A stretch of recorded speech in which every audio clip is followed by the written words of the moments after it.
Salut les gars, bon aujourd'hui je m'occupe du cache-culbuteur et de la peinture du cache-culbuteur. Il est vraiment pas propre, donc ce que je vais faire c'est que je vais le démonter, ensuite je vais le sabler, le peindre et le vernir. Je vais faire ça en gris, parce qu'il me reste une montre de gris d'une ancienne Audi que j'avais, donc je vais le refaire en gris. Donc c'est parti, je commence par le démontage, je démiole tout ça, et ensuite je vais le faire sabler. Bon, le cache-culbuteur est démonté. La bonne nouvelle, c'est que le moteur à l'intérieur, il est vraiment super clean. Il n'y a pas de traces d'huile, de chauffe d'huile, etc. Pour petit comparatif, regardez, ça c'est celui que j'ai installé. Ils ont le même kilométrage. Hein.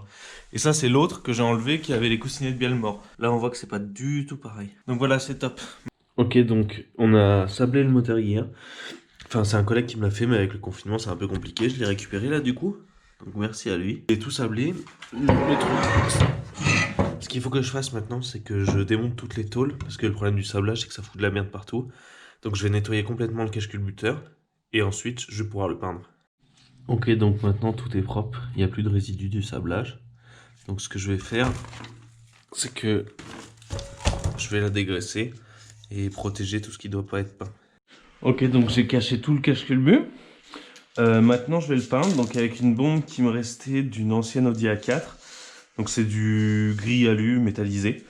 Donc je vais bien secouer et je vais passer la première couche. Bon, je suis pas peintre. Hein. Voilà, donc je vais laisser sécher et puis après je passerai une deuxième couche. La première couche est sèche, ça rend vraiment bien. Donc je passe la deuxième couche et puis après vernis. Hein. Et voilà, c'est sec. Bon, maintenant je décache et ensuite je vais pouvoir l'installer. Je le répète, je suis pas un as de la peinture. Bon, bien sûr, avant de remonter, je remets un petit joint neuf. J'espère que c'est le bon joint. Regardez, d'origine, c'est coupé pareil. Donc là, je le mets en place. Pas besoin de mettre de pâte à joint. C'est pas du tout le bon joint. Bon, tant pis. Il va retourner à l'envoyeur. Je vais remettre l'ancien pour essuyer pas. Hein. Bon, ça fait toujours chier de remonter un vieux joint, mais bon.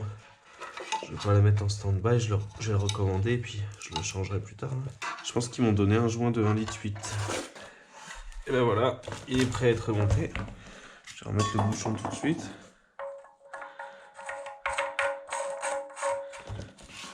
Bon voilà, c'est remonté, ça fait beaucoup plus beau.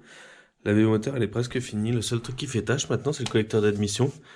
Donc dans une prochaine vidéo, je vais essayer, je pense, de le repeindre. Bon c'est beaucoup plus de taf mais je vais essayer de le repeindre. Mais en tout cas, là ça fait beaucoup mieux. Donc, la baie moteur est clean, maintenant je vais essayer de policher les feux. Ça a été verni par l'ancien proprio et c'est dégueulasse. Et ils sont ternes, donc je vais essayer de les repolicher avec la policheuse.